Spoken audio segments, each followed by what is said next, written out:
Today we're looking at the most man-expensive gold MTG cards in the multiverse. I'm going to start it off with the Archon of the Triumvirate.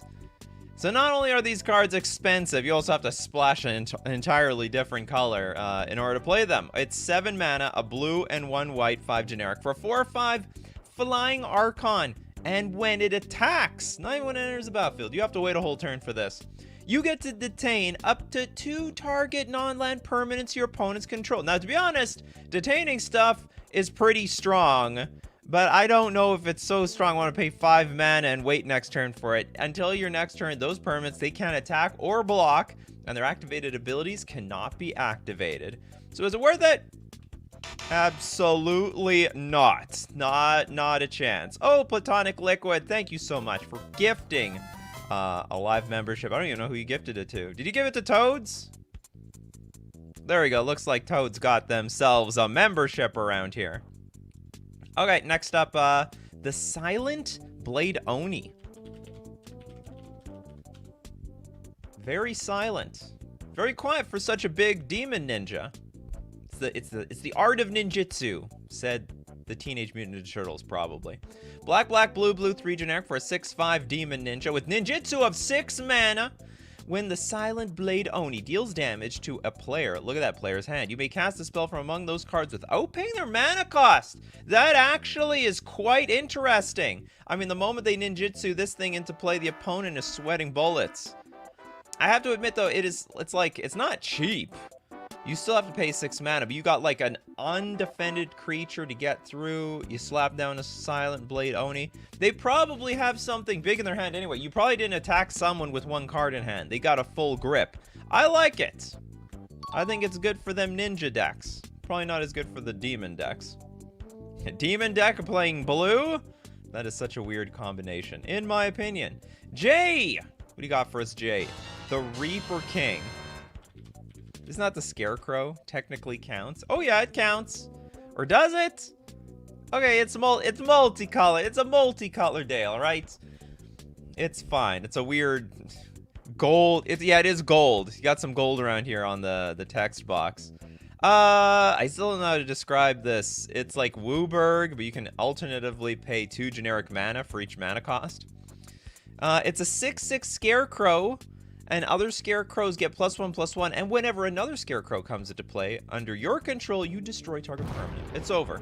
You see something? It's over. They're gone. It's harvest time, says the Reaper King. I don't know. Good. Like, the card is good. Like, sort of. I just don't know how many scarecrows there are. Some of you have let me know that there's like 20 other scarecrows in the game.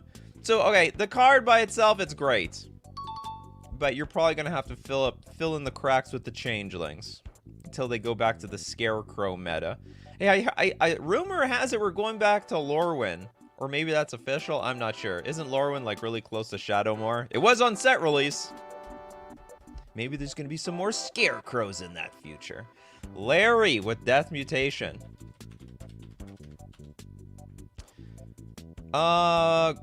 Green, black, 6 generic, sorcery. Destroy target non-black creature. It can't be regenerated. Then you put X 1/1 green sapling creature tokens onto the battlefield where X is the creature's converted mana cost.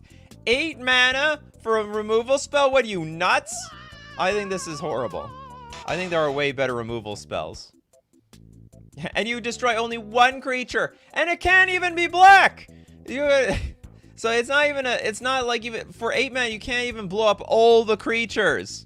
It's got restrictions around here. If it was it's a sorcery too! I didn't even catch that, Henrik. If it was an instant, it would be better. It would, I mean, technically, you put instant on anything, it's better. Except when it gets hit by Dispel, that's for sure. Yeah, anyway, I think this is just a clunkaroony. And they made it uncommon for a reason. Or is it common? No, it's uncommon. You know it's not good when it's uncommon. That's right. That's a draftable card over there. Yeah, way too expensive for removal. Okay, Rainer says, does Sphinx of the Guild Pack count? Sphinx? Probably. A lot of Sphinxes were multicolored. Sphinx of the Guild Pact. No, actually. What the hell's going on here? It's just literally 7 mana. Oh, it's all colors? Okay, I think we're gonna play with commander rules. It's gotta be Wooburg. Or I guess, no, that doesn't work either because you can have the color identity with the activated ability. I'm not counting this damn thing. That can go in the colorless version. We're gonna have a colorless show, don't worry. You save that Sphinx of the Guild pack for later. For later. Oh, we got some super chats. We love super chats from Platonic Liquid. Progenitus. We had a whole show almost about Progenitus. This baby can pitch so many spells. Yes, the utility to Progenitus this day is I can be pitched to Force of Will and Fury, Force of Vigor, Solitude, Fury, Endurance, the rest of them. Then Progenitus is like, was I not meant for the battlefield anymore? Like, am I just pitch fodder at this point? The answer is yes, but still, I don't like this card. 10/10 pro everything. But it's impossible to cast. And then even if you want to cheat in and play, we have better cards to cheat and play these days. I think? I don't know, some of you people, you told me you still play with Progenitus. I guess it's still a fine commander. I mean, like, 3 shots, you dead. It doesn't take very much, and, if someone plays Progenitus as their commander, they're gonna be sweating, because nothing kills it except for the Wrath effects. Gold cards are multicolored. They are. What are you talking about? You're talking about Sphinx of the Guild Pact? I don't want to count this one. It only has colorless and its mana cost. Does not count. I'd like to see it in a pitch deck that uses reanimation spells to cheat it onto the battlefield. But most of the pitching exiles it. You gotta you have to remove a red card in your hand from the game. So you have to be able to find out how to reanimate from exile. Whatever that is supposed to mean. And Wesley says, Progenitus can kill in 2 hits with anything on the battlefield that says Exalt. Oh, there we go. Wesley is like, how do I get that 1 extra damage? Aha, Exalted. I've cracked the case. Okay, next one we got from Wesley. Made it back. What are your thoughts on Conflux? My thoughts is I've heard of this card in the form of the set name. Wooburg, 3 generic, sorcery. Search your library for a white card, a blue card, and a black card, and a red card. And a green card. Reveal those cards and put them into your hand. Then shuffle your library. What about the credit card? They don't want my social insurance card? How about my birthday card? That is a very expensive tutor. So, but you know what? I do like this card. It's essentially 8 mana, draw like the best 5 possible. It's essentially what it's saying. Unfortunately, at sorcery speed, like, you know, but like, whatever. You're tutoring them directly into your hand. It's like the power of every single tutor. You know, worldly tutor, vampiric tutor, mystical tutor. But even better, because it can be anything, any blue card, any red card. Then it goes directly into your hand, like demonic tutor. So I actually think this is a good one. It's pretty good. If I'm gonna spend 8 mana to draw cards, I'd rather play with Conflux than anything else.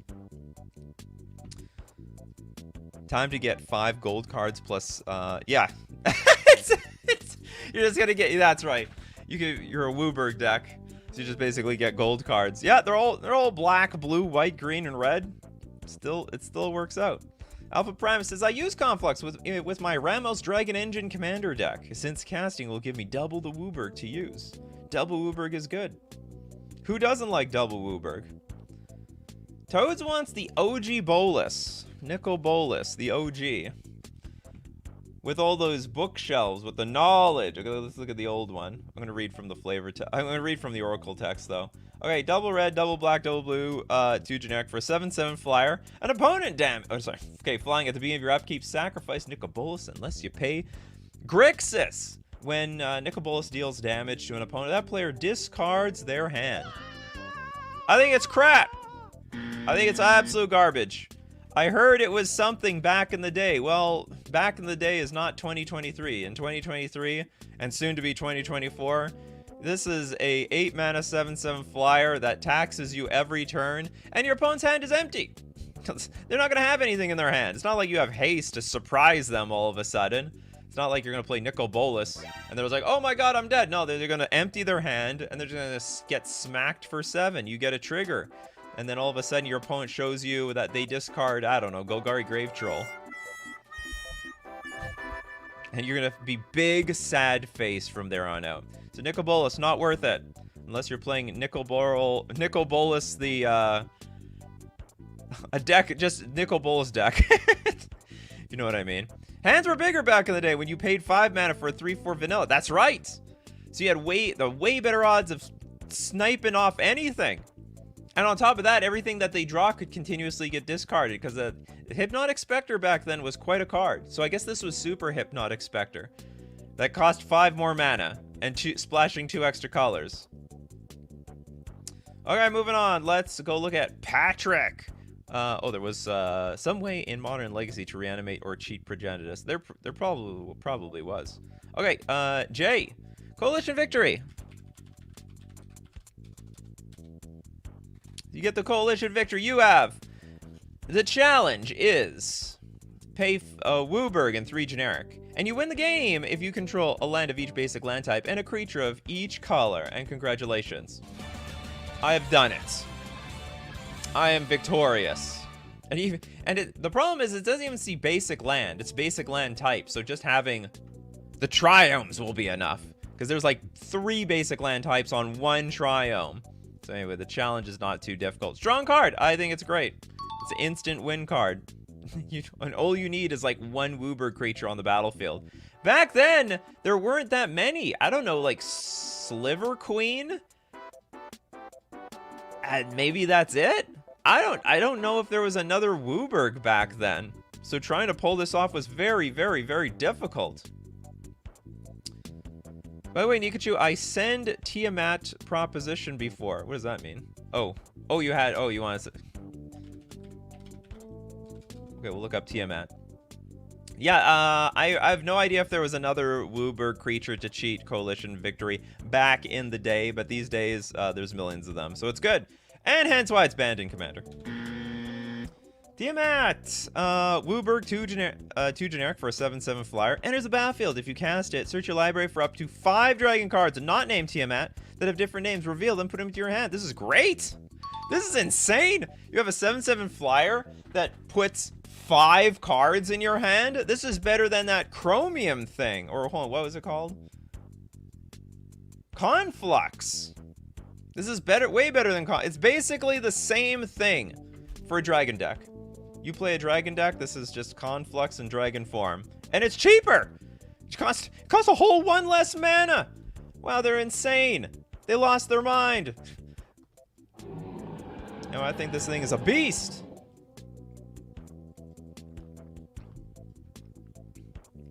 I never seen me? I will see you, don't worry. Where are you? Chromium.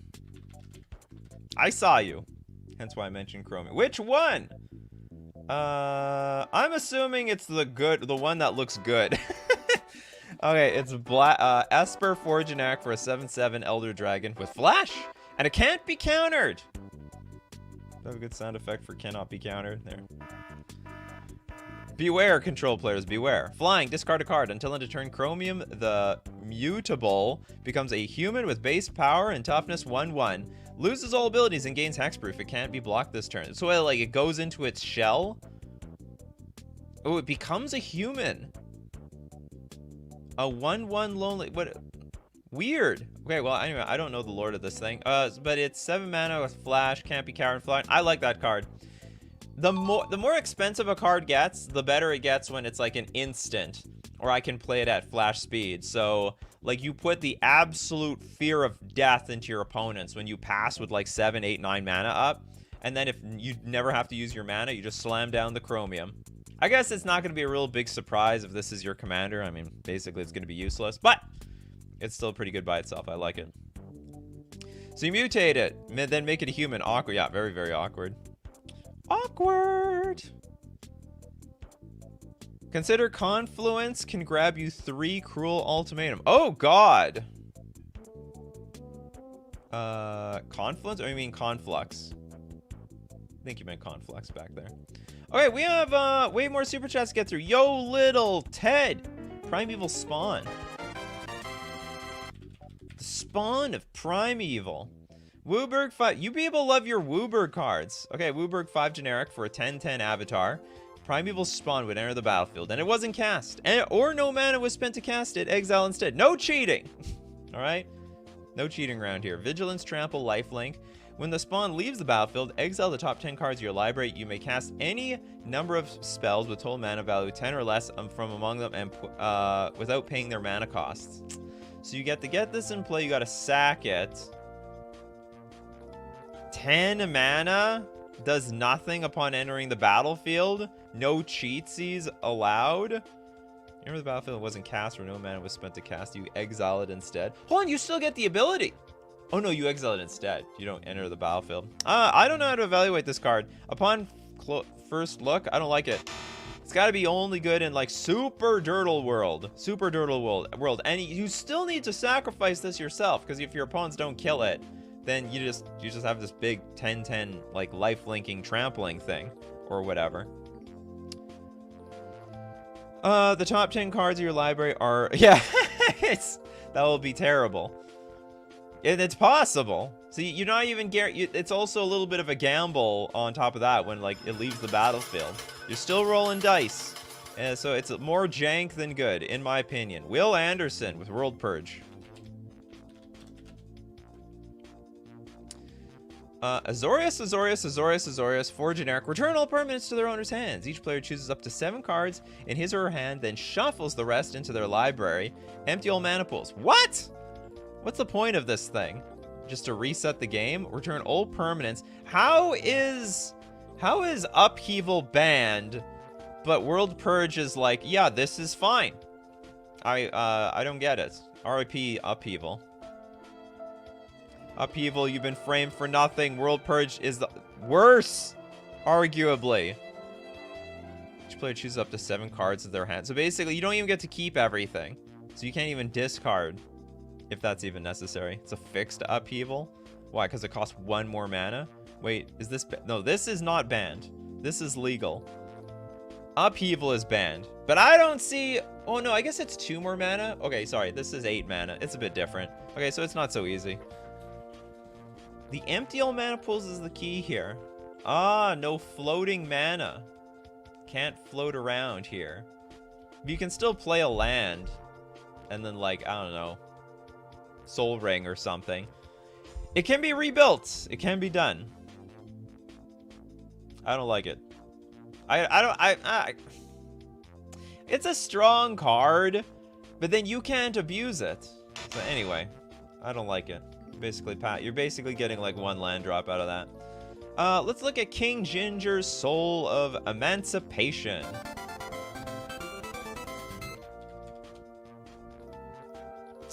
It is banned for generic for a 5/7 avatar when Soul of Emancipation enters the battlefield. Destroy up to 3 other target non-land permanents. That's a lot of permanents. So it's like... reminds me of Terastodon. Except that Terastodon... there's some downside to Terastodon. Oh yeah, that's... enters the battlefield, destroy up to 3. When Terastodon comes in play, sometimes you have to destroy your own stuff. For each of those permanents, its controller creates a 3/3 white angel creature token with flying. It is Terastodon! That's so weird. Why'd they reprint Terastodon in banned avatar form?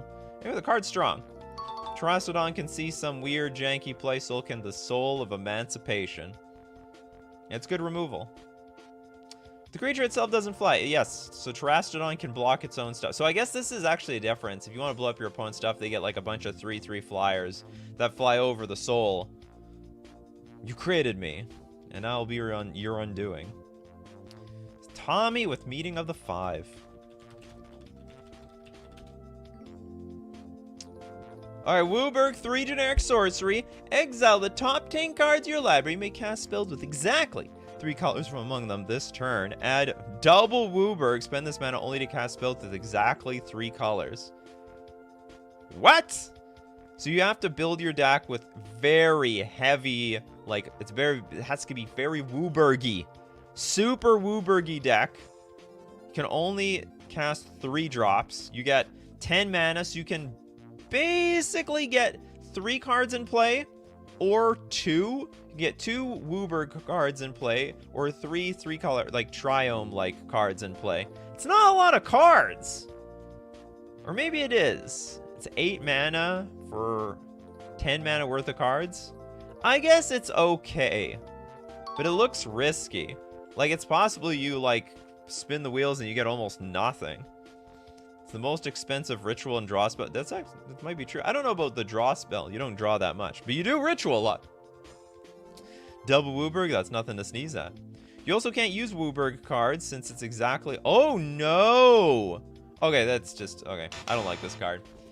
Too janky. You're not playing a Wooburg deck to not play Wooburg cards. You're gonna, like, just basically brick. It's gotta be exactly 3 colors. That's stupid. They screwed this up. They should let you play whatever the hell you want. I think it would still be fair. Why'd I have to create so much of a restriction? Yes, it's gotta be... Yeah, it has to be 3 cards. Why do they give you double Wooburg? You're gonna have Wooburg left over. Not all that Wooburg gonna get eaten. Okay, there's a card that a bunch of people are trying to get on here. Arethusa and Crackling Goblin want Hazazon Tamar. Hazazon Tamar. This is an old one.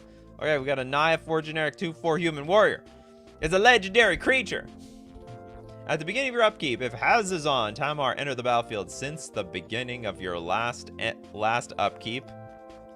What the hell does that mean? Put a 1/1 red, green, and white sand warrior creature token onto the battlefield. For each land you control, those creatures have, when a permanent named Hazazon Tamar isn't on the battlefield, exile this creature. I don't even know what this thing does. Enters the battlefield since the beginning of your last upkeep. Okay, I need to... I'm hoping the Oracle text will save me here, but I don't know if it will.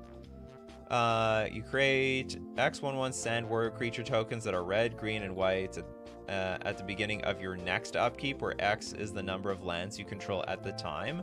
Oh, interesting. We leaves the battlefield, exile Sand Warriors. It's not even close to the same wording as the original. So basically, you have to wait a whole turn in order to get the value out of this at the beginning of your next upkeep. So next turn's upkeep, you get an army equal to your lands. You get a bunch of Sand Warriors, and then when it's gone, when the general leaves, well, everyone else, I guess, turns back into sand. Don't do that. They'll turn back into soot.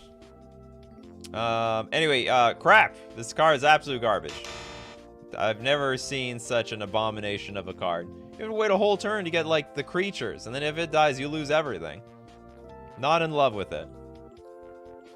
Must be in a sand deck. Yeah, the deserts. Everything needs to be deserts. Anyone make a desert deck out there? Maybe Amonkhet to the deck? Is it anti-changeling tech?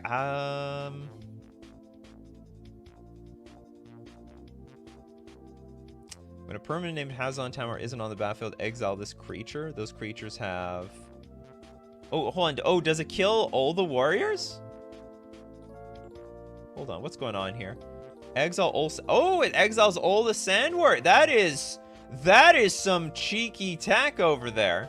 Yeah, how to piss off your changeling friends. Well, just make the Hazazon Tamar commander deck and they won't show up anymore.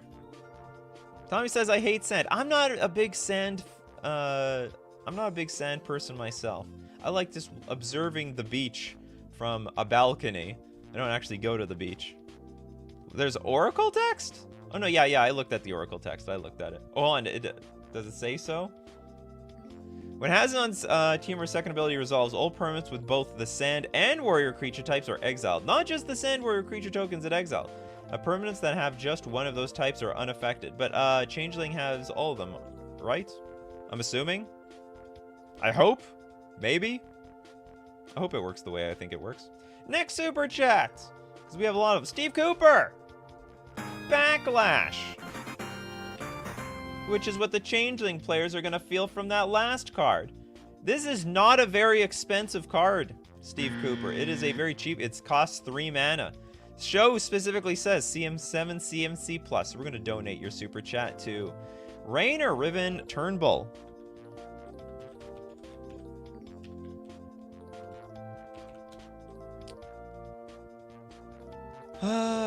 What the hell? Okay, black, blue, 5 generic, 5/7. Add 1 black mana to your mana pool. That's terrible. Political violence is a perfectly legitimate answer to the persecution handed down by dignitaries of the state. What does that have to do with adding a single black mana for 7 mana? That's inefficiency right there. That's the most expensive mana dork that this game exists. I think. It's definitely not good value, that's for sure. Unless you desperately need that sweet, delicious black mana in my Dimir deck. Okay, Bean Pot, Angel of Despair.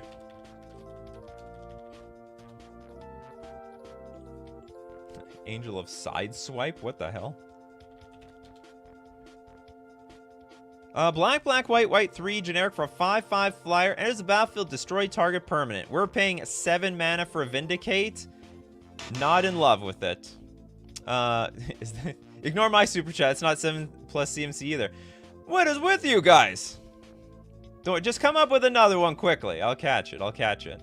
Okay, Angel of Despair. I don't like it. I feel in them a sense of duty and commitment, yet I can feel nothing else. It is as if their duty is to an empty void. So the way I'm looking at this card, it's like not that good of a card by itself compared to other Magic the Gathering cards. But probably if you're building an Angel deck, you're like, oh my god, this is awesome. Look at this Angel. It blows things up. We have nothing else like that. So probably for an Angel deck, they're pretty excited. You're part of the Angel army. You'll probably want your Angel of Despair, but the rest of the Magic the Gathering universe is going to is not going to be in despair. Okay, you want your Urdra. Okay, where's your super chat? I'm going to do an advance. There we go. So you did an Omnath one. Okay, so you want the Ur-Dragon. Why is the Ur-Dragon so popular? Do I have to go Ur-Dragon? I hate the name of this card. Okay, I think you want the original one. Or I don't know if this is the original one, but you said Ur-Dragon. This is the Ur-Dragon. Okay, Wooburg, 4 generic for a 10/10 dragon avatar with Eminence! Most broken mechanic of all time! As long as the Ur-Dragon is in the command zone or on the battlefield, other dragon spells you cast cost 1 less to cast. What the hell's with these mechanics? So it is effectively like a Sapphire Medallion in the command zone. You didn't even have to cast the damn thing. And it's a threat by itself. Anyway, I hate Eminence. It's got flying. When 1 or more dragons you control attack, draw that many cards. What the hell? And then you may put a permanent card from your hand onto the battlefield. This card is broken. I know you're paying 9 mana, but like, not really. Does it discount itself? As long as your dragon is in the command zone or on the battlefield, other dragon spell. Oh, it's only other. Can't be cheaper by itself. Unbelievable. And then it's a card drawing machine and it's a show and tell all at once. Yeah, we did Reaper King already. You can't do Reaper King twice. People like your Reaper Kings too much. Okay, next up we've got Station Disaster with Ether Sworn Finks. What does that mean to be Ether Sworn? I swear to the Ether?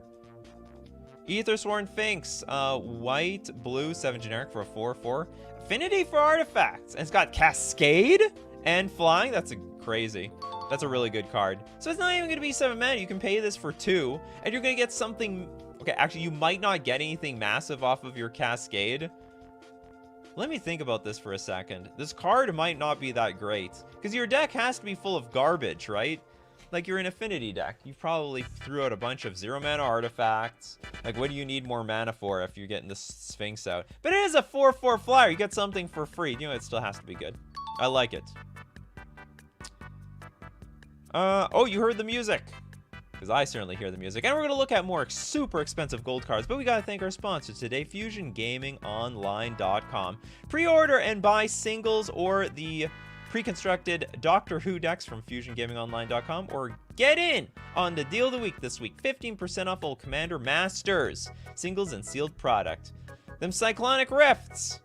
Man, I remember when I got that for like $2. And I'm like, that looks like a pretty good card for Commander. Turns out like 10 years later, it's like a, what is it, like a $50, $60 staple or something like that. They keep reprinting this card and the price can't go down.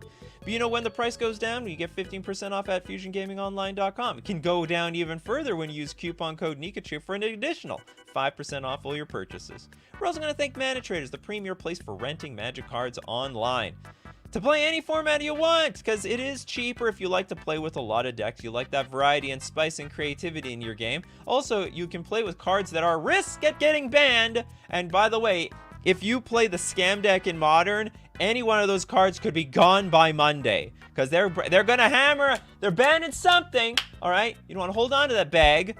You want Mana Traders to hold on to the bag. They love their cards getting banned, so your cards don't. And you can support the channel renting from them using my Mana Traders link in the description below, or save 10% off your first 2 months using coupon code Nikachu_XQJ. I hope I scared some people. Scared some people into renting with Mana Traders. What kind of scare tactics is this? Alright, what do we got next? Lone Wolf Genesis Ultimatum. I've never heard of that ultimatum, so I'm going to assume it's one of the crappier ones. It's a red, red, blue, blue, blue, green, green. Look at the top 5 cards of your library. Put any number of permanent cards from among them onto the battlefield and the rest into your hand. Exile Genesis Ultimatum. If you can stack your deck, I guess. If you can't, I don't know. This card it's a little iffy to me. I mean, I think putting permanents onto the battlefield is very strong, but you're only going 5 cards deep. You could literally find almost nothing with this. You're like, oh, I got a Soul Ring. I got I don't know, Sakura Tribe Scout or some crap like that. You know, there's a lot of risk to whiffing, unless you've really loaded your entire deck up on like 9 drops, which your deck is clunky. It's clunky as hell. Scroll Rack is the best deck stack. I mean, I guess you can build your deck around Genesis Ultimatum. You got your Scroll Rack, you got your Sensei's Divining Top. You know, I'm trying to build like a CEDH deck, and I found out in CEDH, like Sensei's Divining Top is crap. That blew my mind. Almost nobody at a competitive CEDH level plays with Sensei's Divining Top. Like very few decks. That blew my mind. Who doesn't play with Sensei's Divining Top? I thought that was like a staple. Everyone plays with Sensei's Divining Top. Sensei's Divining Top. How do you not make good use of Genesis Ultimatum without cards like that? Wild. Anyway. I still don't like it. Balder! Love you, Balder. Love all you do. Best stream, the card Blood for the Blood God. You would be on that sort of Blood for the Blood God. You love your Rakdos. You love your Orzhov colors. We have a red, black, black, 8 generic instant. Costs 1 less to cast for each creature that died this turn. That's interesting. You could go... what's it called? Blasphemous Act. Blow everything up and then discard. Just cost 3 mana. Discard your hand, then draw 8 cards. Whoa! Draw Blood for the Blood God! Exclamation point. I forgot that part. Deals 8 damage to each opponent. Exile Blood for the Blood God. So it's a very expensive one-sided Wheel of Fortune that also deals a ton of damage. It's fine. Actually, I mean, it's not even 11. It's not even 12 mana because you could just play a Wrath Effect. I could see you playing Wrath Effect for 4 mana, like Damnation, and then you go 3 mana, so you only need a 7 mana in play. I think that works out.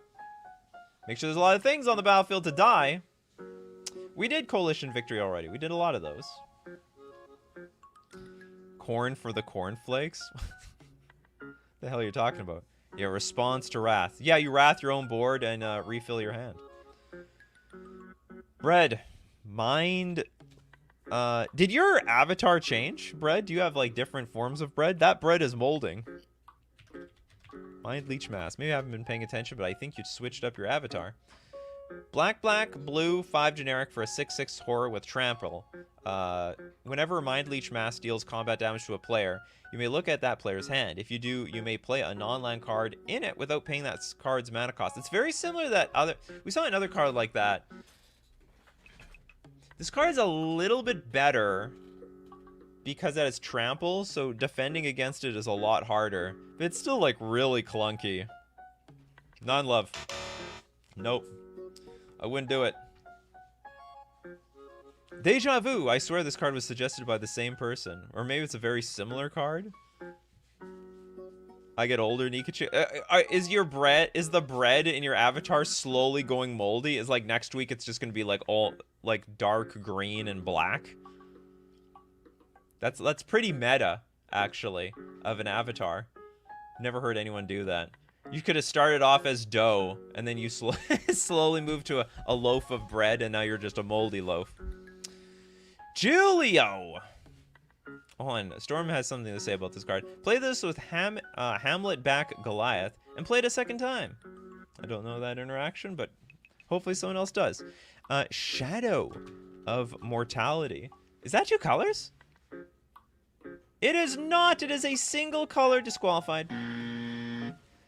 You know, it's funny, people are trying to get the gold cards on the show for all the other times we did these high CMC cost shows, and now people are suggesting monocolor cards. What does this world come to? Stormtrooper, last march of the Ents. The last march. This also... What is wrong with you people? Did we do the Autochron worm? Or is it Autochthon worm? Okay, Autochthon worm. White, green, 10 generic. That's a terrible mana cost if I've ever seen one. For a 9/14 creature with Convoke. Each creature you tap while playing this spell reduces its cost by 1. Oh, thank God. Although I honestly don't even think it's gonna help. And it's got trample. Very generic. This is the most generic vanilla 9/14 I've ever seen. The trainer awoke to begin the journey from the worm's tail to its head. The sun was setting when she arrived. Can't even enjoy the flavor text. Alright, next up we got King Jinner, Archon of the Triumvirate. Did we do something like this before? Archon of... What the hell is this Triumvirate? Archon... Oh, we started the show with this thing. That's why.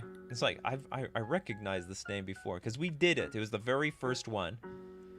To be fair, the rare symbol is gold. Some people might get confused by that. Nope. Don't get confused. Gold MTG cards, people. Gold MTG. Okay, we're going to donate to Obsidian with Godshire? No, Godsire. Okay, we have white, green, red, 4 generic, 8/8 beast with vigilance. You can tap, put an 8/8 beast creature token into play that's red, green, and white. I can just so see someone who's starting the game look at this card and think, oh my god, this thing's broken. I can make an 8/8 every single turn. That's exponential. How can anyone deal with that? But it's still too expensive by itself. And it's a little too unexciting.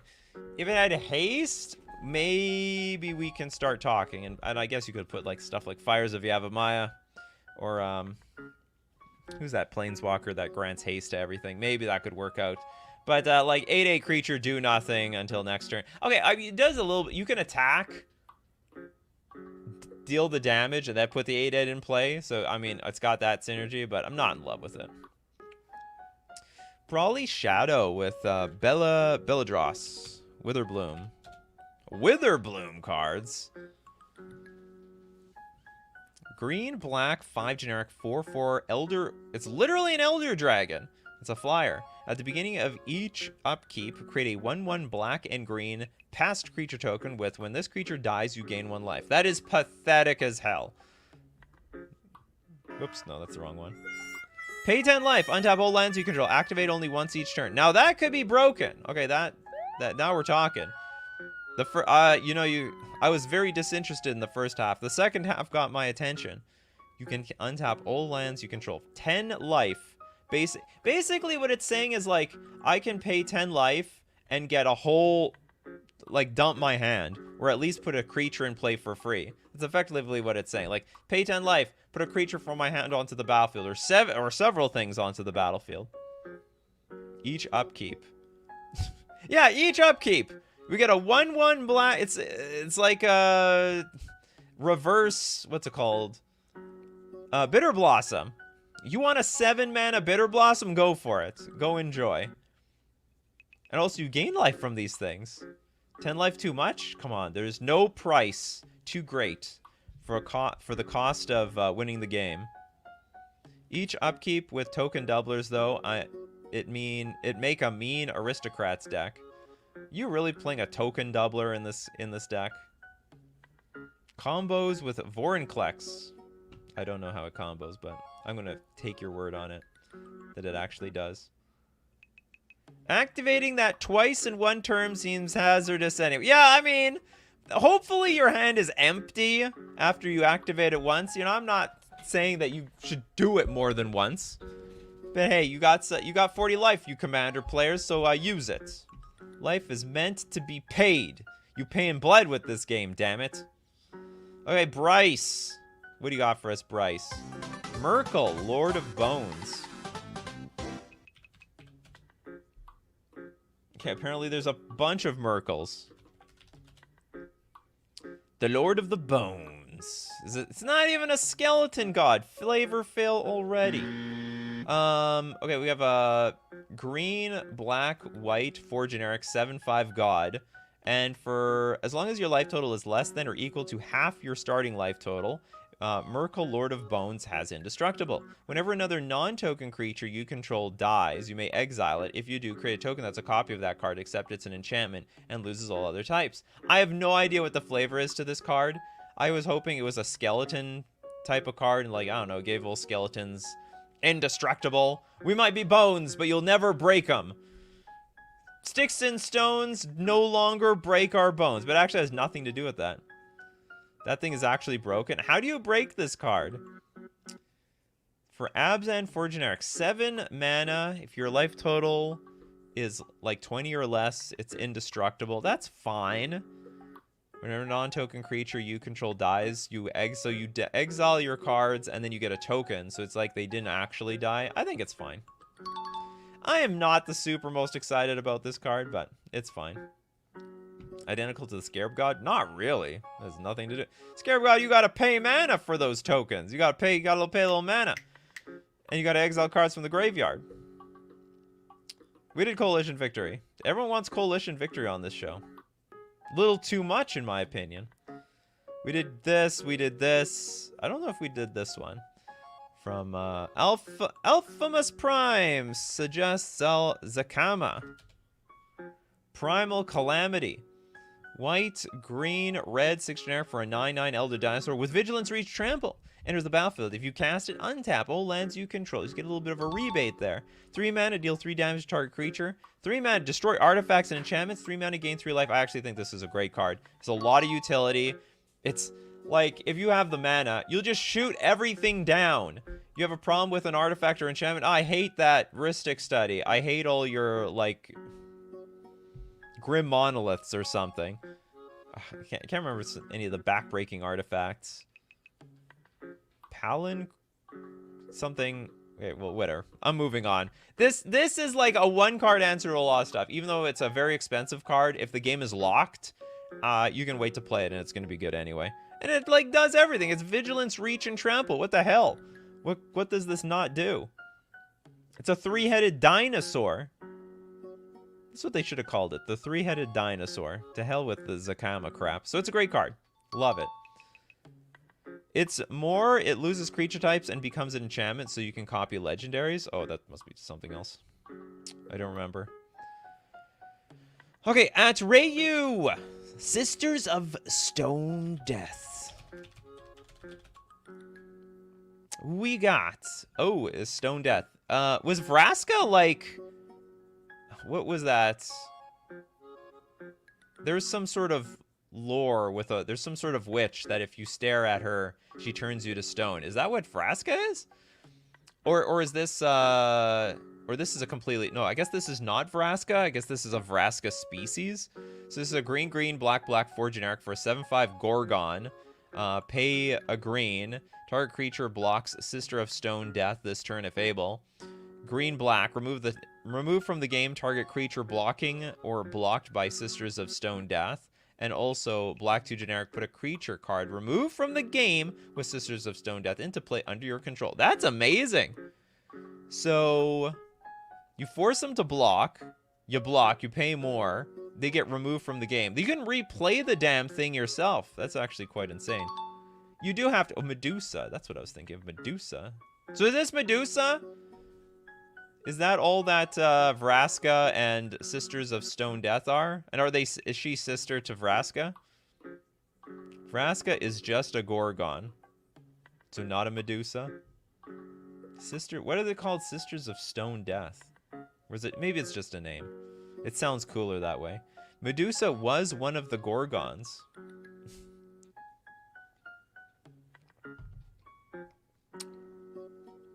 Medusa is a Gorgon, but not all the Gorgons. Sorry, not all the it's like Gorgon, right? Gorgon. Because I think there's Gordons in Legend of Zelda. Or are they Gorgons as well? There's like a stone creature in... I think they're stone creatures. Or maybe I'm mixing them up. You know what? We're just going to move on here. Okay, Sisters of Stone Death. Got my seal of approval. And next we got Nola. What do you got for us, Nola? Child of Alara. Not sure if it's spelled Alara. Don't worry. We'll figure it out. Holy moly. Oh, I thought this was a very pretty picture, but now it's a very creepy picture because it's like some skeleton baby coming from out of nowhere. The stone creatures are golems? No, I'm talking about Legend of Zelda. Were they Gorons? Maybe they were Gorons. Okay, Wooburg. But not enough mana. Oh, you get disqualified. It's gotta be 7+ mana. This is too cheap. Too cheap for this show. So we are going to donate the super chat to... Who am I giving this to? Give it to Joshua because it's the first time he's here! First time catching you live. Can we do Nova Blast for him? Absolutely.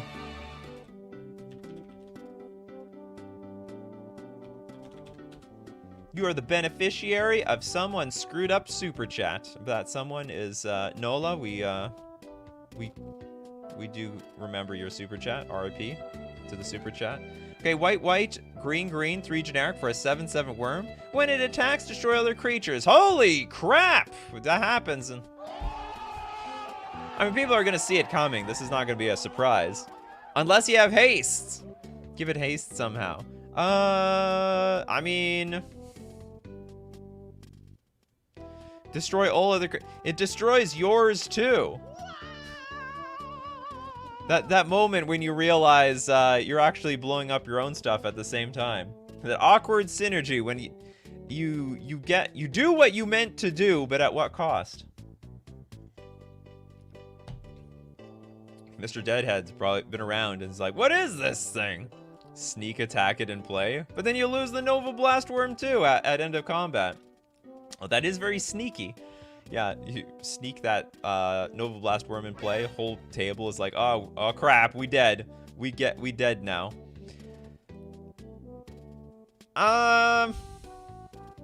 You have to wait a whole turn to get this thing online. There's no way that's happening. I don't like it's like I like it. I think you have to be a little sly with this card, like this sneak attack idea. But, like, it also destroys all your stuff, too. So it's like, I don't know at what cost this is worth it. Any creature is good if you sneak it in. Not everyone. Some of them you have to cast. Don't be cheating the Eldrazian. Then you don't get them triggers. We all love our the triggers. Okay, King Ginger. Gonna be here to redeem themselves. Axelrod Gunnarsson. We have it's a red, black, 4 generic, 5/5 trampling giant. Whenever a creature dealt damage by Axelrod Gunnarsson this turn is put into a graveyard, you gain 1 life and Axelrod deals 1 damage to target player. That is just crap. This is a very glorified 8 mana card with trample. But back then, they didn't have as many cool cards to play with. So you know what? 5/5 trampler back then was all A-okay with a lot of people.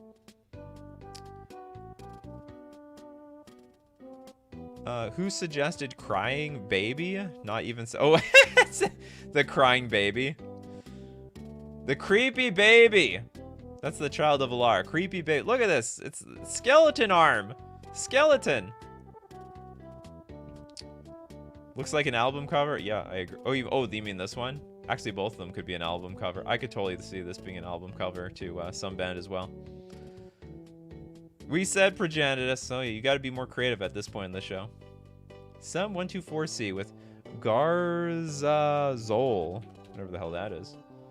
Garzazol! Grixis 4 generic for a 5/5 vampire with flying and haste.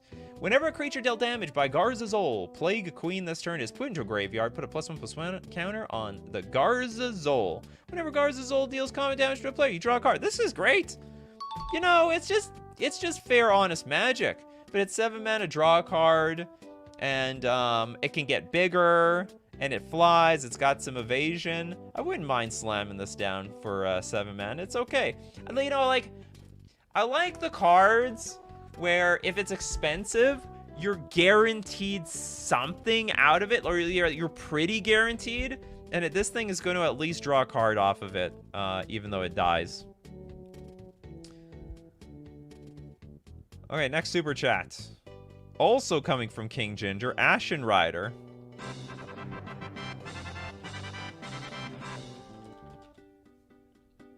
Ashen Rider is black, white, 4 generic for a 5/5 flyer. Enters the battlefield or dies. Exile target permanent. So this thing does actually a little bit more than that.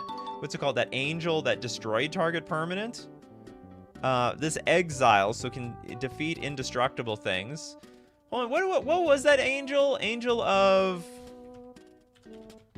Was it desperation?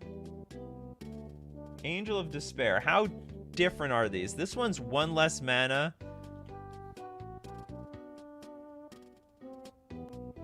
Truth be told, this card sees no play out of like Reanimator, and Reanimator doesn't even like playing this card anymore. It's like these are only good in Reanimator decks, if that. But it's like this is technically 1 more mana.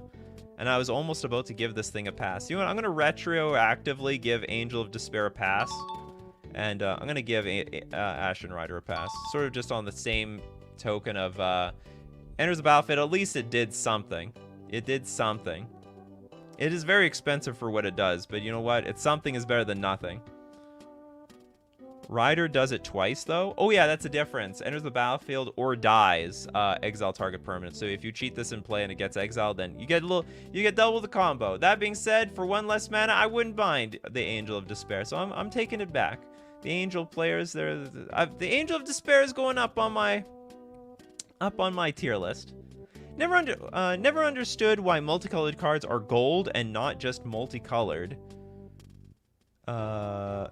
But they're both. I never understood why multicolored cards are gold and not just... Well,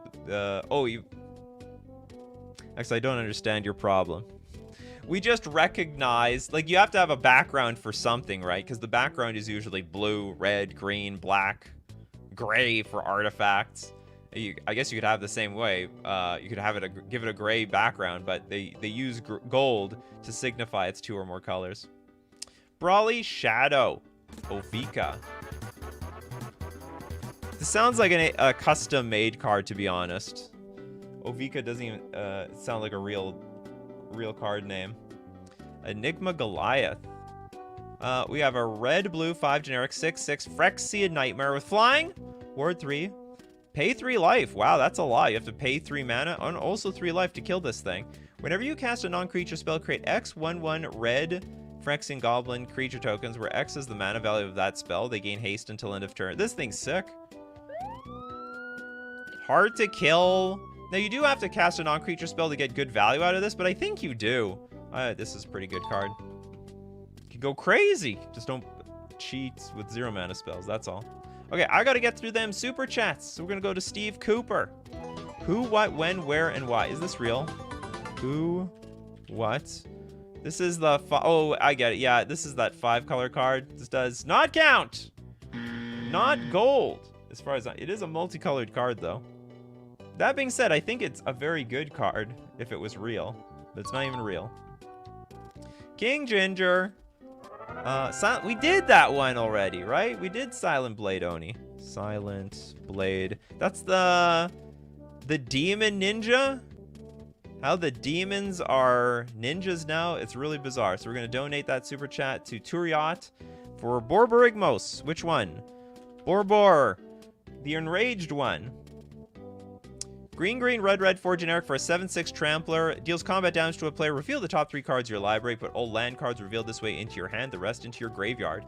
Discard a land, and it deals 3 damage to target creature or player. So if you have enough lands in your hand, you just like one-shot your opponent. You just basically one-shot your opponent to death. Enemy spotted. I do approve of this card. It's on the edge of playability. You have to build your deck around him, though, so that you have like a bunch of lands in hand. Life from the Loam. Have your Life from the Loams available. Ren and 6, maybe. I don't know how to super break this card. Somehow draw your entire deck. Play your Borborigmos. It is a classic like win condition though in a lot of combo decks. Gotta be clear on which Borborigmos, lest you lose a tourney. That's right. You wouldn't want a Pithing Needle this one that has no activated ability. That certainly doesn't make any sense. Okay, next super chat. We have Blue Bomber with Carador. Ghost Chieftain, your first commander. Okay, we have Abzan 5 generic for a 3/4 Centaur Spirit. The spell costs 1 less to cast for each creature card in your graveyard. Once during each of your turns, you may cast a creature spell from your graveyard. I like that. So it's cheap. Somehow it gets cheaper as more of your stuff die. But then when this thing comes out, you can recast this stuff from your graveyard. And who is messing with people's graveyards in Commander? Never happens. Anyone running Rest in Peace? Grafdigger's Cage? I mean, it's possible. Seems like a really awkward card to play, though. Okay, King Jader, come on. You've actually been so unlucky. You're just ridiculously unlucky today. Shattered Seraph. We have not done that one. Shattered. You've made like 3 super chats that bricked. Is this the real one? This looks like some sort of alchemy. Hold on, Shattered. I wonder, is there a real version of this card? This looks like it's it. No, here it is. Okay, I found it. I found a real one. One that has not been adjusted or tainted by the MTG or alchemy world or whatever. Okay, we have Esper 4 generic for a 4/4 Angel Rogue. Flying, when Shattered Seraph enters the battlefield, you gain 3 life. That's fantastic. Pay 2. Exile Shattered Seraph from your hand. Target land gains tap, add white, blue, or black until Shattered Seraph is cast from exile. You may cast Shattered Seraph for as long as it remains exiled. This is such crap. This is insane. It's really looked like it was setting me up for something amazing. Is this a common? This is a 7-mana common. Unbelievable. I didn't even know that's possible. 7-mana gold common these days. I will say, if this was printed at the time of Legends, this would have been like a rare, and it'd probably be legendary, and it'd probably be on the reserve list. But by today, it's complete garbage. Nerf War, yeah. This feels very nerfed from something. I bet it was like a mythic or a gold card, and they just watered it down to like nothing. Basically a Pauper Triumph. Yes, exactly. It's a Pauper Triumph. And you don't even get to replace it. Like, you exile it from your hand. It's card disadvantage. What a weird way to get, like, you know, to fix your mana. No, Nerf War is a card? Oh, no, but on a real card. People pulling my chain around here. And it's not even expensive enough. Okay, my next super chat is from Blue Bomber himself. Thraximunder. A different take on Grixis. What do you mean a different take on Grixis? Grixis is Grixis. Not like they're going to change a color combination here. Grixis 4 generic for a 6/6 zombie assassin. With haste, if it attacks, defending player sacrifices a creature. I like that. Whenever a player sacrifices a creature, you put a counter on Thrax's Munder. It's not bad, but you know what? It's not even that good because your opponent can sacrifice anything. So I'm gonna say not worth it. And it's also I guess it could be your commander. You need it for a zombie deck. Maybe. It's very close. If you could destroy the creature, I think it'd be a little bit better. Joshua with Rhea Dawnbringer.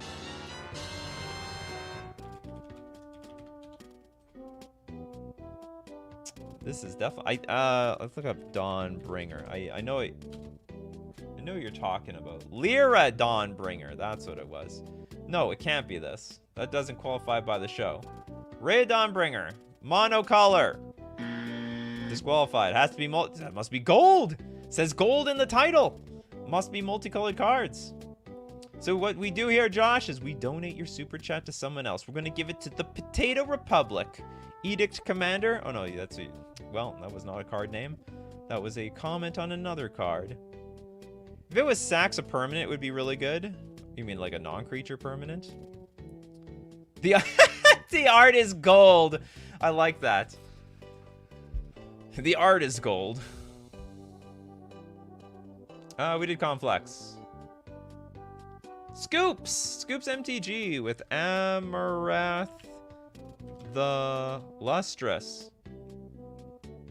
This is a blue, white, green, 3 generic, 6/6 dragon with flying. Whenever another permanent enters the battlefield under your control, look at the top card of your library. If it shares a card type with that permanent, you may reveal that card and put it to your hand. What? This seems like some really convoluted card drop. By the way, it's also 6 mana, so it's disqualified. So I have to donate the super chat to another person. Let's give it to Abzo, Prince of Thrall. 7 mana, people. Gotta be 7 mana.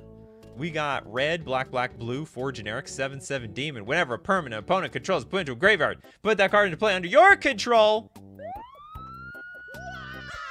Whoops. No, don't have that one.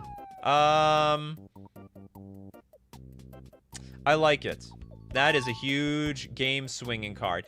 Just out of curiosity, does it work if you Wrath the board? So let's say you say Prince of Thralls and you go Wrath of God. Do you still get the effect? I just don't know how the ability... Like, I just don't know how this interacts with the opponent. Oh, unless they pay 3 life? Okay. Enough of that. They're going to pay 3 life for all the good stuff. But they can't pay 3 life for everything. Still, okay, so, like, if you Wrath the board, like, do you get the stuff? I don't know if you get if the ability triggers even after, like, everything's dead.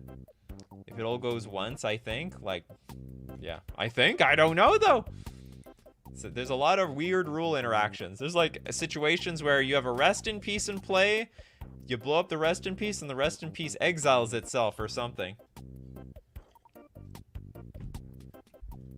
Or maybe it exiles the card that destroyed it. I don't remember. The rules are weird. It's when it enters, right? So it would only trigger when Prince is gone. Whenever a permanent opponent controls is put into a graveyard, put that card into play under its owner's control unless that player... No, it can be whenever. Okay, if it dies too, it won't see things die. Anyway, that's a good rules question for them judges to figure out. Platonic Liquid. Forgot to suggest the cruel ultimatum. The cruelest. This thing has a history, people. This is a card that people jam for the thought, or like for the, it's like, this card is good, but it's not that good. And I think most people play it not even for like what it does, but just the thought that it could do something insanely big, you know? The emotion is stronger than the effect of the card. Red, red, black, black, black, blue, blue. Target opponent sacks a creature, discards 3 cards, and loses 5 life. And you return a creature card from the graveyard to your hand. Draw 3 cards and gain 5 life. So you effectively draw 4 cards off of this.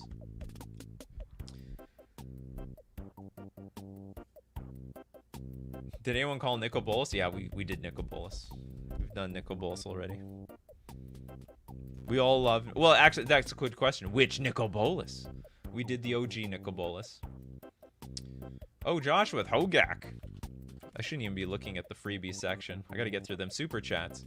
Golgari for 5 generic. I'll count the hybrid cards, by the way. I'll count hybrid. Because I'm not gonna make a show just for hybrid cards, if that wasn't clear. 8/8. You can't spend mana to cast this spell. It's got Convoke and Delve. You can cast Hogak from the graveyard. And it's got Trample. So good luck chump blocking it. This is actually one of the... It's actually one of the most broken cards that are sort of fair in Legacy. Legacy don't care. Legacy got Force of Will. Legacy does everything. Legacy is the honey badger as far as I'm concerned. The honey badger of Magic the Gathering formats. Throw whatever you want at it. Just eat it up. Anyway, yes, this passes. Miguel, please do Atraxa. Hold on, did anyone do do we have an Atraxa super chat? Oh my god, I have so many super chats. Okay, we're gonna buckle it in. It's gonna be a long one today. This looks like everyone got paid or something. Atraxa Grand Unifier. Black, blue, white, green, a 3 generic for a 7/7 Phyrexian Angel. I should have this sound for Angel. With lifelink, Death Touch, Vigilance, and Flying. It's a 7/7. Enters the battlefield. Reveal the top 10 cards of your library. For each card type, put a card of that type from among the revealed cards into your hand. Put the rest on the bottom of your library in a random order. You know, I was playing a Vintage League the other day. My opponent put an Atraxa in play with, what's it called? What's that deck called? It's a green 1 generic enchantment. If you have less creatures, then you look for a creature from, or you like reveal cards on the top of your deck and just put a creature in play. Oath of something. Anyway, they put 10 cards in their hand.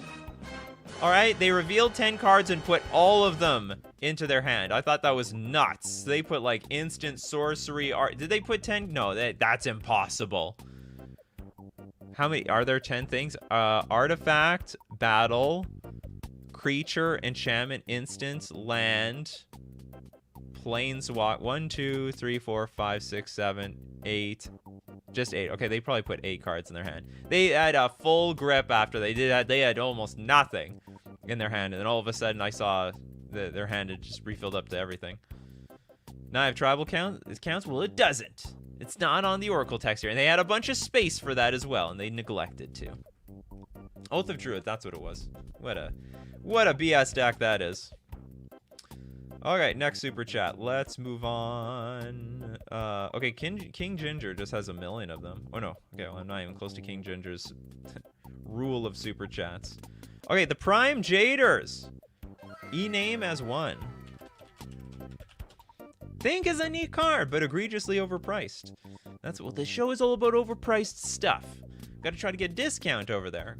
Green, black, 8 generic. 12 mana? For an 8/8 spirit, when a name as 1 comes into play, if you played it from your hand, you may search your library for a spirit card, put it into play, then shuffle. So you're getting a little value out of that, okay? So if you actually cast this card, you're being fair, it's 2 cards in 1. You got a 2-for-1 deal, all right? Buy 1, get 1 free. When a name as 1 is put into a graveyard from play, you may remove it from the game. If you do, return target spirit card from your graveyard to play. Yeah, you get a nut. It's a 3-for-1. You hear that? You buy 1, get 1 free, and if you return it for a full refund, we'll give you another 1 for free as well.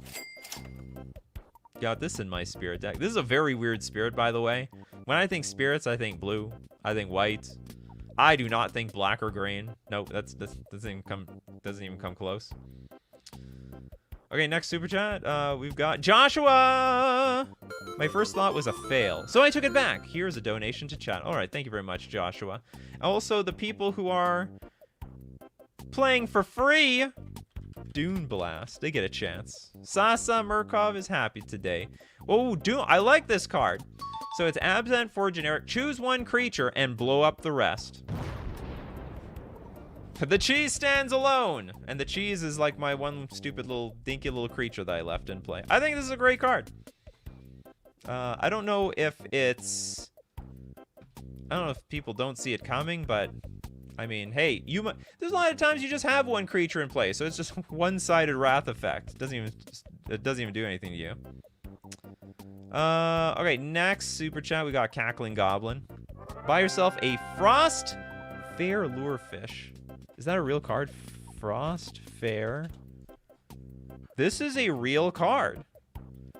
It's a red, blue, 5 generic, 7/7. It's not even out yet, so we don't even know how good it is. Enters the battlefield, create 2 1/1 blue fish creature tokens, and 2 tap treasure tokens. All right, we get a little bit of mana. We get a few creatures. Very underwhelming at the moment. Fish you control have haste and can't be blocked by humans. That is just weird. And it's got Foretell. I do not think I would play with this card. It's like 7 mana for what this does. And am I missing anything? Creatures you control have haste and can't be blocked by humans. I think this has to be more flavor win than actual win. Yeah, it's an actual fish. Creature type fish. Toad loves the ultimatums. It's the fish in Nemo, is it? I don't think so. That fish from Nemo went to the dark side. King Ginger. Blood Tyrant. I swear we've done this one. Maybe we didn't. Okay, Grixis 4 generic, 5/5 flying trample. At the beginning of your upkeep, each player loses a life. And put a counter on Blood Tyrant for each 1 life lost this way. It gets pretty big pretty quickly. Whenever a player loses the game, put 5 +1/+1 counters on Blood Tyrant. Okay, that is win more. That is super win more. Flying trample, no haste. Everyone loses a life every turn. It gets a little bit bigger. Little too slow for my taste. A little too slow. But you've got another one, King Ginger. You got another one. The Captive Audience.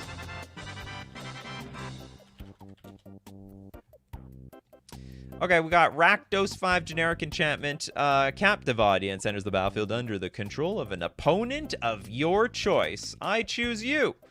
At the beginning of your upkeep, choose one that hasn't been chosen yet. Your life total becomes 4. Discard your hand, and each opponent creates 5 2/2 black zombie creature tokens. You don't even need to donate this to anybody. Like, it already gets donated to somebody else. So, chapter 1, it's going to be a big problem for them. In 3 turns, they're close to dead.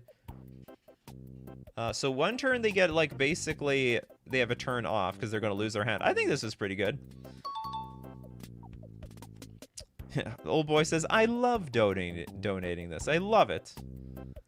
I know you've sent, like, millions of super chats. Yeah, what a rude card. Absolutely rude.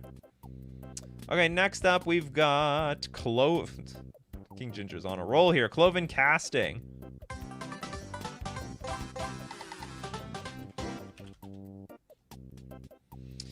Red, blue, 5 generic enchantment. Whenever you play a multicolored instant or sorcery spell, you can pay 1. If you do copy that spell, you may choose new targets for the copy. The only problem with this is it's so expensive. Like, you take a turn off for this thing, but, like, the effect is good.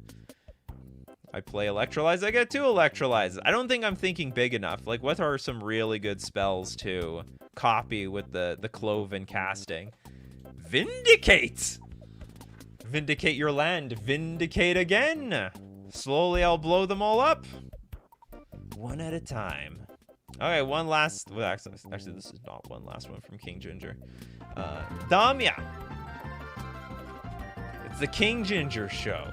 Sage of Stone. Ooh, I like this. I think Sultai is a very Like, it's not used very much. Can I make a Leovold commander deck? Hold on. Leovold. I'm just out of my curiosity. Is this banned? It's banned. Well, there goes that. Okay, 4/4 Gorgon Wizard with Death Touch. Skip your draw step. No! At the beginning of your upkeep, if you have fewer than 7 cards in hand, draw cards equal to the difference. Yes! Yes, yes. Holy crap, this is insane. At the beginning of my upkeep. Now, I do have to wait a turn, but I get 7 cards every turn. I get my own personal... It's not even Wheel of Fortune. This is nuts. I've never heard of this thing. That you do have to pay 7. You're going to get your mana's worth, though, here. King Ginger needs a donation punch card. Needs a bingo card. Prime Jaders. 2 for $5. Honestly, that's not how it works around here. Prince of Thralls and Progenitus. Well, we did Progenitus already, so we'll do the Prince of Thralls. Did we do Prince of Thralls? We did Prince of Thralls too. We had a big discussion about this one. If you could Wrath it and still get the ability. But the sad thing is, even if that did work, your opponent can pay 3 life. So we did both of these Prime Jaders. Very sorry about that. So we're going to donate your super chat to the public. The public. And the public gets the Jaded Magma Opus. Did we do this one? Nope, we didn't. It's 8 mana, red-blue, instant. Deals 4 damage, divide as you choose among any number of targets. Tap 2 target permanents. Create a 4/4 blue and red creature token, and you draw 2 cards. Whoa, this thing does, like, anything and everything. And then also it has an activated ability of, is it, discard Magma Opus, create a treasure token. Oh, you can discard it. That's great! That's like, I don't know, 2 mana, make a Lotus Petal at instant speed. It's an activated ability. Wait, it's been Magma Opus this whole time, not Magnum Opus? That's right. Magma from the volcano. But you know what? It can be Magnum Opus to us around here, all right? This is the Magnum Opus. Opus is also copyable with that previous card. I guess if you have an insane amount of mana, that's possible. Emergency Powers! Is it related to Kenny Powers? This also sounds like a Palpatine card. Okay, blue-white 5 generic instant. Each player shuffles their hand and graveyard into their library, then draws 7 cards. Exile Emergency Powers. Isn't this just like a really expensive time twister? Addendum! If you cast this spell during your main phase, you may put a permanent card with converted mana cost 7 or less from your hand onto the battlefield. This card, I think, can backfire on you so bad. Like, I think one benefit to Time Twister is that hopefully it's cheap enough that you have a lot of mana to make use of the... No, we're not done. We're not done around here.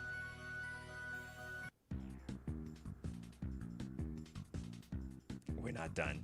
Okay, so I have a feeling this card will backfire more on you, but you do get 1 free spell played. 1 free. You get a freebie in there. Should have been in Jump Start. You mean jump Strat?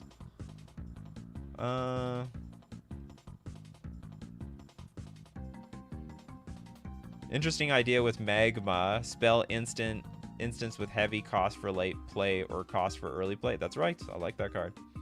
The card is powerful.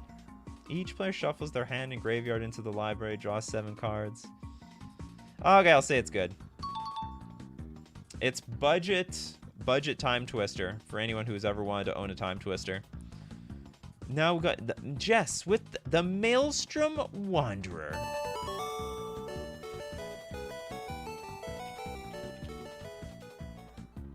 We got red, blue, green, 5 generic for a 7/5 elemental. Creatures you control have haste. That's stronger than it looks. And has Cascade. That is also stronger than it looks. I think this is a good card. Any comments? Anyone playing elemental decks? Good God, you could Cascade into like Omnath into Fury.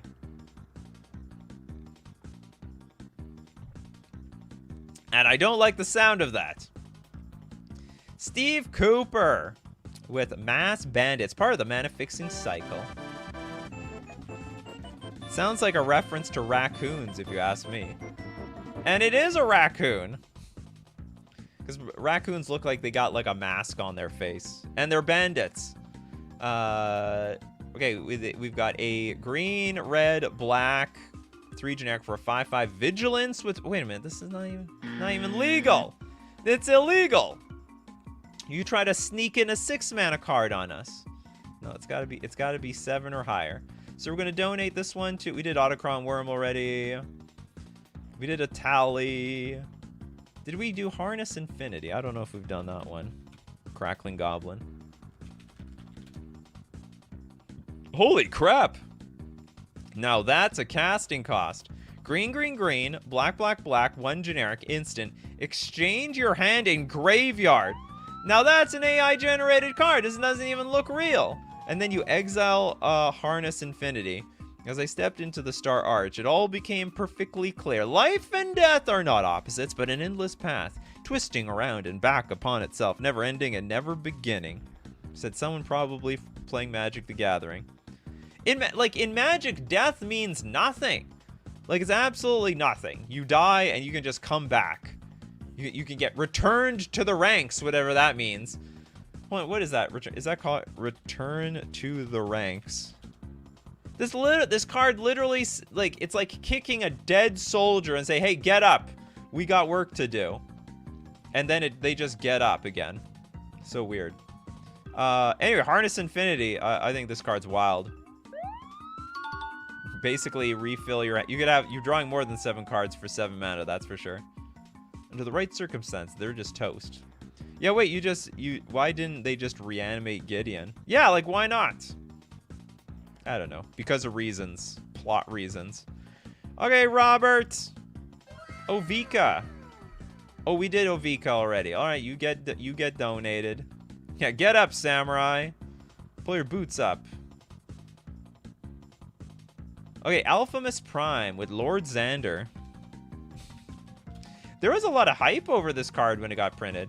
Grix is 4 generic for a 6/6 Vampire Demon Noble. Enters the battlefield, target opponent discards half their cards in her hand rounded down. A really awkward ability. Like, that's no Nicol Bolas. When Lord Xander attacks, defending player mills half their library rounded down.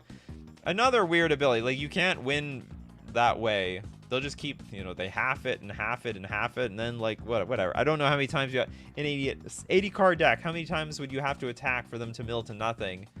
It's a lot of turns. When Lord Xander dies, target opponent sacrifices half the non-land perms they control rounded down. That's, like, somewhat strong. That's not too bad.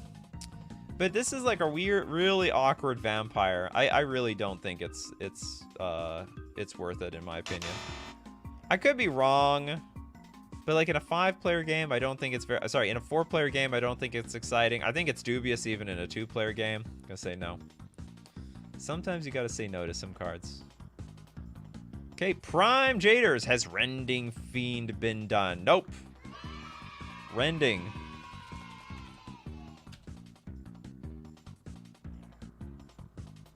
Does the card exist? Rending.